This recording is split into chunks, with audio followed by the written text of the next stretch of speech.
Hi, my sweet family. Welcome to this continuing series of basic kitchen herbs. And I love doing this series because it is teaching me stuff as well. So we're both learning together. And we did 4 of them before. I think I did clove, I did cayenne pepper, I did bay leaves, I can't remember what other one I did, but parsley. And today we are going to be looking, the herb that we're going to be looking at is going to be basil. And now, I remember in Barbados, I used to grow this herb all the time, and one thing I really liked about it, it grew pretty tall, and you had a lot of basil when you decided to reap it. So sometimes I never knew what to do with all of that. So if I knew that I could have made a tea in it and do all the other things that I know now, I would have been doing that a long time ago. But basically we just cook with this herb because I grew up with this herb all around me. When I came here to America then, and I was married, we had quite a bit of land, so I had a garden there, and basil was one of the things that I grew as well, and I loved it. I just love the taste. They have one called holy basil, which is tulsi, which the Chinese use a lot. I am not even sure if that is the same basil that we have. If it's the same basil that I'm talking about, but we just called it basil. This is my basil. This is just the dry force here. And I used it, I just use it in my cooking, my stews, my soups, things like that. But it is a beautiful herb, and I'm going to put some pictures in the video for you so that you can see, because it is so, and the smell, it has like a minty smell, but not like peppermint or spearmint, but it has like a minty smell. So I don't know if it is family to those or whatever. It didn't say, because in all my research I had to go to my books. So I have the usual thing, I have my books here, and I like this one because it has like the history and different things like that. So the thing about basil, it has been around for over 4,000 years, and what the people used to use it for in ancient times that was one of the things. But it used to help with snake bites. Like when I get snake bites, it was like an antidote for snake bites. So I found that very, very fascinating actually, because here, a lot of times here in America, certain places we don't worry about snakes, but certainly certain places in the Caribbean has lots of snakes. So, and certain places here too in America. So I found that very fascinating, and it is also good for digestive health. So I told you of this before. When things are good for the digestion, it helps with the gut, it helps with, it combats a lot of, it comes back a lot of, like if you get in the acid reflux and all those things, and I think that this is such I mean, I know I say that about all my herbs, but this is such a fascinating herb that I think has been left behind. You know, I think people sleep on this herb. Just like how I did that one before, which we'll probably go over time. Don't sleep on time. I did that over a year ago or something like that. Well, don't sleep on basil either, because this is such a fascinating herb. It is rich in it's rich in vitamin A, vitamin C, vitamin K, iron, potassium, magnesium, stuff like that. It is anti-inflammatory.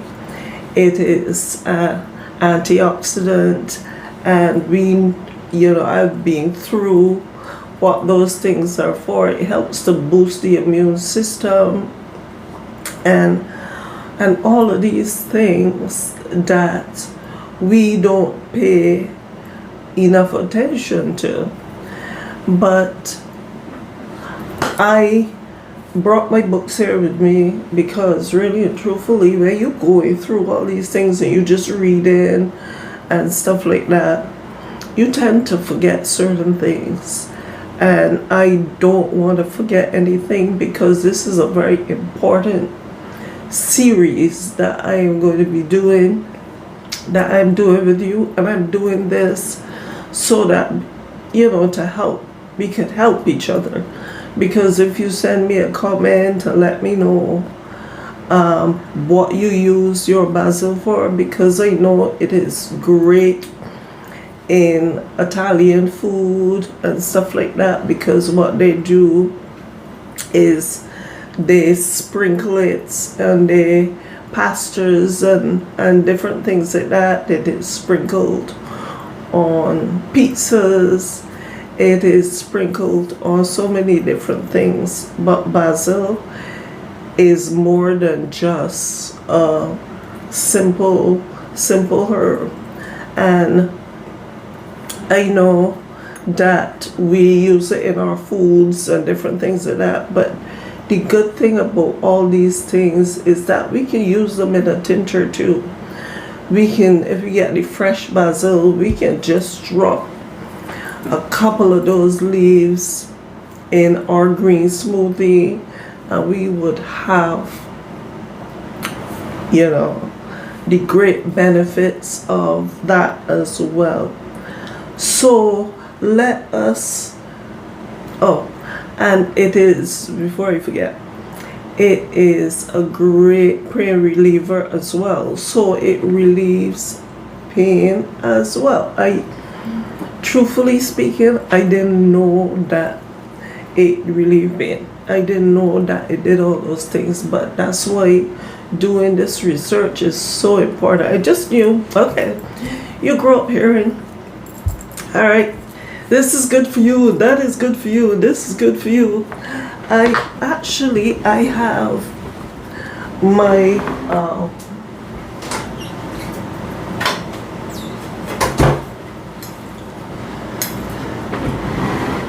so this is my dry rub, my Creole Caribbean dry rub.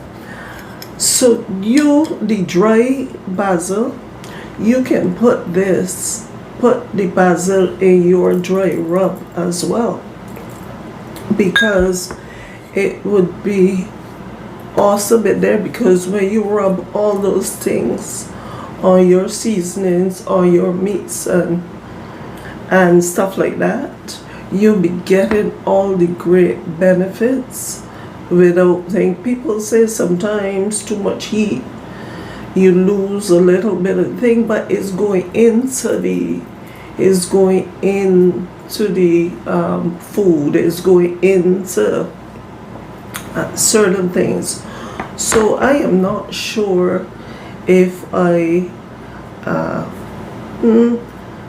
totally agree with that part. I guess if you boil it to death, well, that would cause that.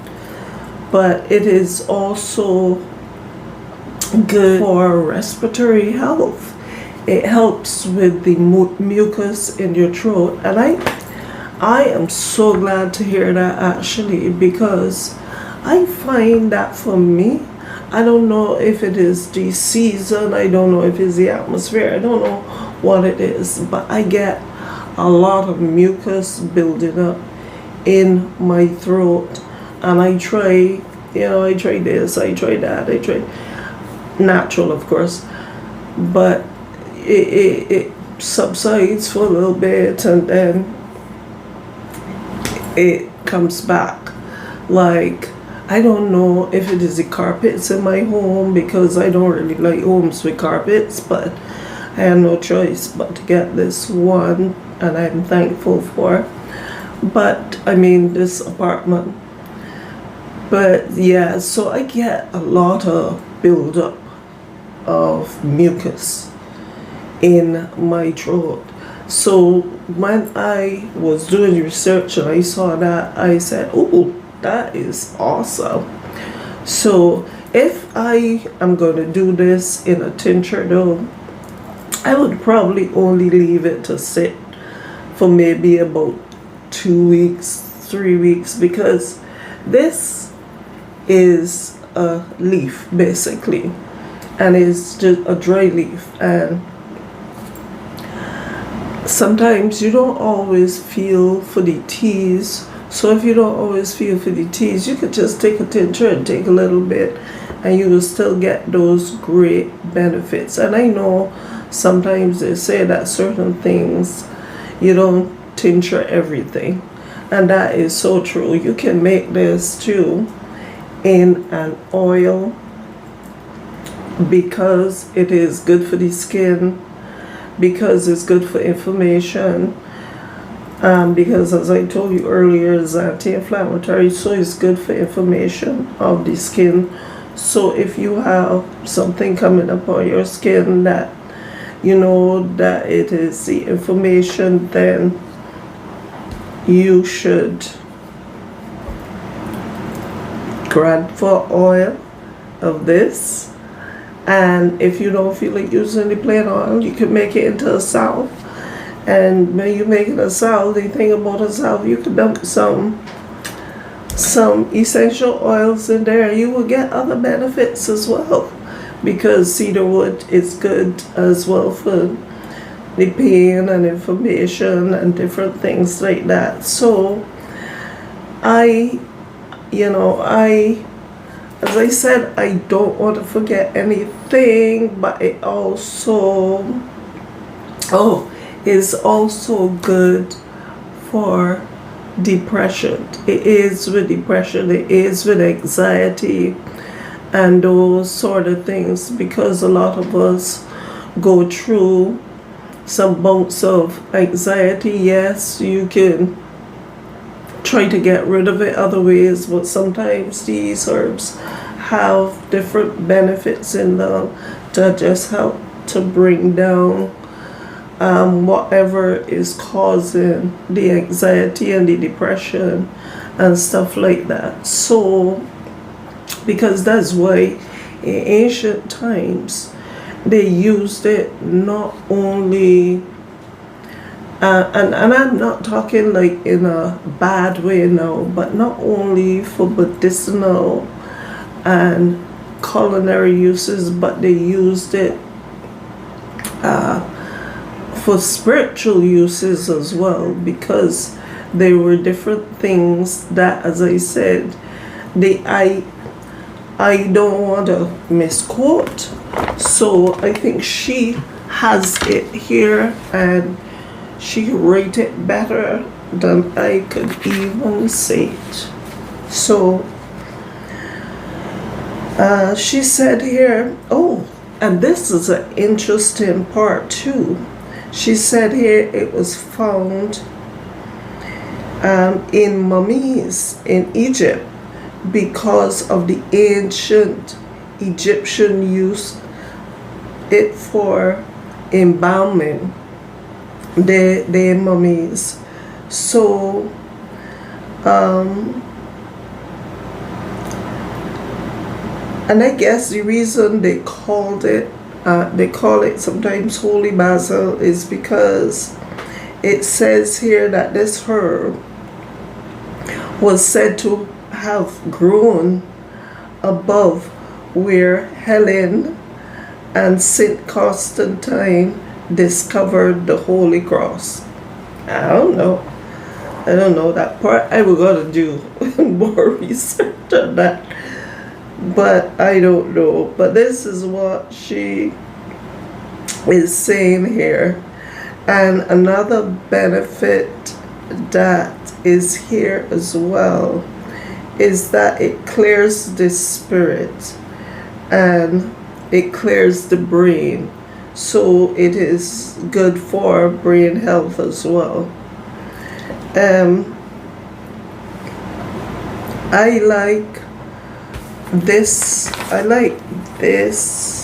book, The Ancient Remedies Revived, because although the other books have all the benefits and stuff like that, she goes into a little bit more of the backstory. So I love that. I love that about her. And basically, this grows in just hot well. Let me see, how does it grow? But it's just a warm, because I know that home it was warm. It's just a warm time for it to grow, because it died out when I came here. It died out in the winter. And okay, so but you see, this is what I'm going to show you it better in the actual video.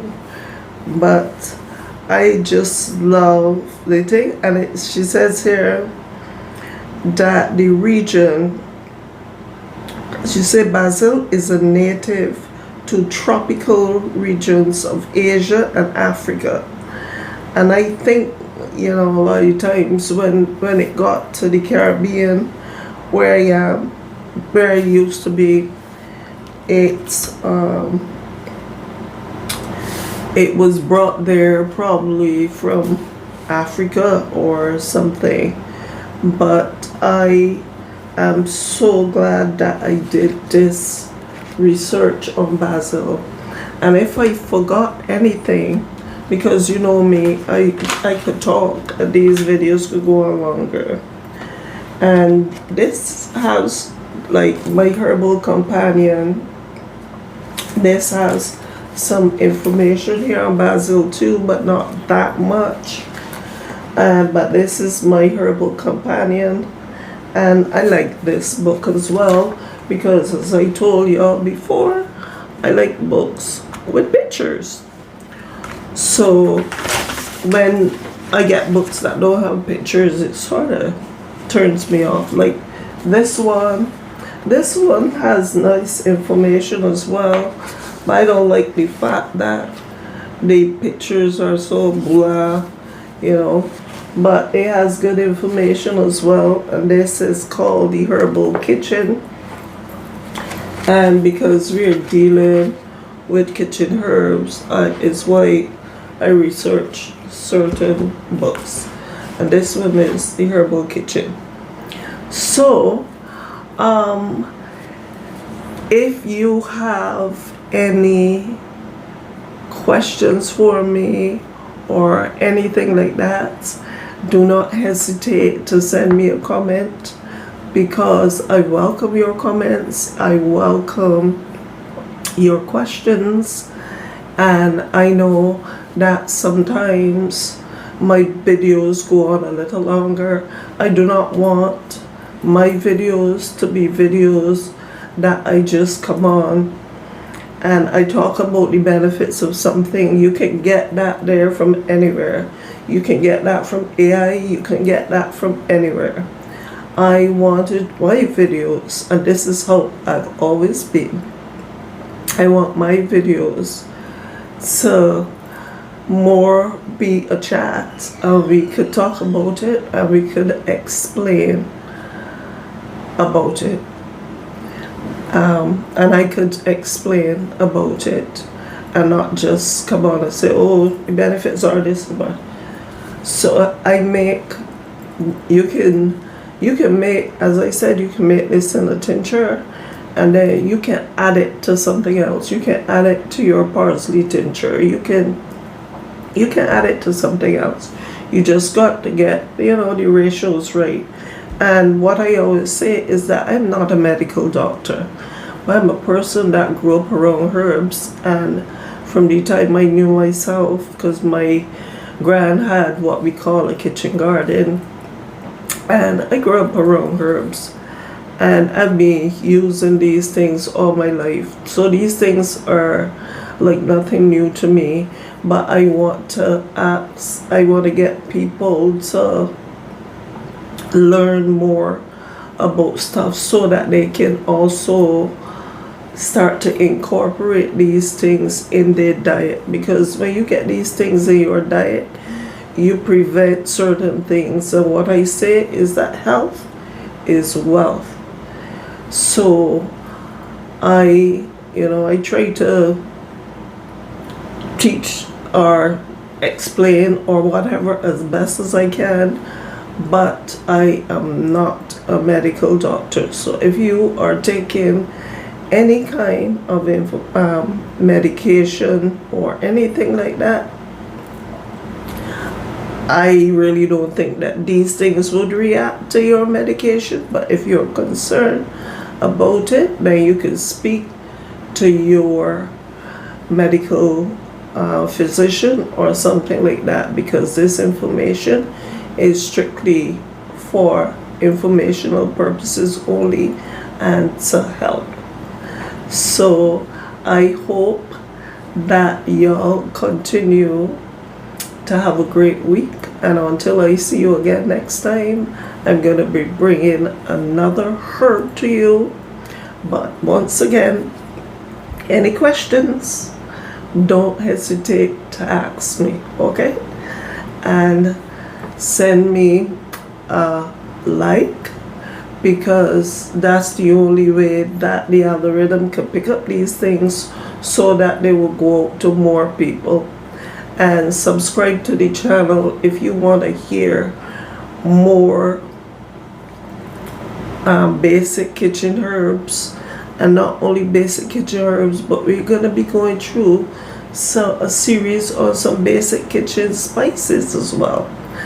Like garlic and ginger and cinnamon and all those things, because those are so good for your health as well.